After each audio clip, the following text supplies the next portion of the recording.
संतोष देशमुख हत्या प्रकरणात सत्ताधाऱ्यांचं विरोधी पक्षाकडून धनंजय मुंडेंच्या राजीनाम्याची मागणी होते। अशातच यावर अजित पवारांनी महत्त्वाचं विधान केलं। राजीनामा द्यायचा की नाही हे स्वतः धनंजय मुंडेंनी ठरवावं असं मोठं विधान अजितदादांनी केलं। तर सिंचन घोटाळ्यावेळी माझ्यावर देखील आरोप झाले होते, त्यावेळी मी राजीनामा दिला होता असं अजित पवार म्हणाले।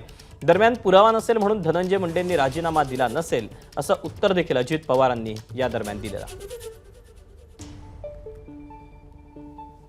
तो आरोप जर सिद्ध झाला किंवा चौकशीमध्ये देखील ते सुई तिथपर्यंत पोहोचली तरच आपण त्याच्याबद्दलची कारवाई करणार ना।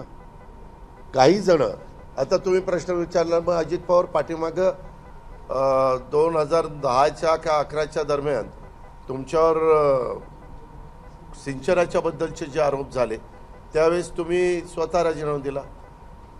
जो तो स्वतःचा निर्णय, त्यावेळेस माझ्या सद्विवेक बुद्धीला मला ते पटलं नाही। दरम्यान या सगळ्या प्रकरणी ठाकरेंच्या शिवसेनेच्या उपनेत्या सुषमा अंधारे काय म्हणतात तेही पाहूया। धसांच्या आरोपांना एका अर्थाने अत्यंत सूचक पद्धतीने अजितदादांकडून मुकसंमती आहे हे स्पष्टच आहे। दादा एक अत्यंत सेफ झोन मधला उत्तम गेम खेळत आहेत। कदाचित दादांना धनंजय मुंडेंच्या पाठीशी असणारा जो काही समूह आहे त्या समूहाच्या नजरेत आपण खलनायक ठरू नये याची काळजी घ्यायची असावी। दरम्यान या सगळ्या प्रकरणी आता सामाजिक कार्यकर्त्या अंजली दमान या काय म्हणतात तेही पाहूया। आताच्या घटकेला सगळी आपण यंत्रणा बंद करून टाकाव्या, चौकशा बंद करून टाकाव्या, पोलीस जे आहेत त्या सगळ्या यंत्रणांना आता आराम द्यावा। कारण एक व्यक्ती जो दहशत करतो, जो घोटाळे करतो, तो ठरवेल की त्याचा राजीनामा घ्यायचा की नाही।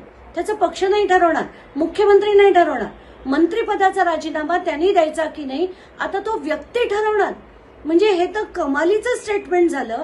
आम्ही जे जे मांडलंय, मुद्दे सूद मांडलंय, प्रत्येकाचे पुरावे दिलेत, त्याच्या चौकशा करायचे सोडून तुम्ही आज जर म्हणत असाल की त्यांना ठरवू दे, तर हे अतिशय हास्यास्पद आहे।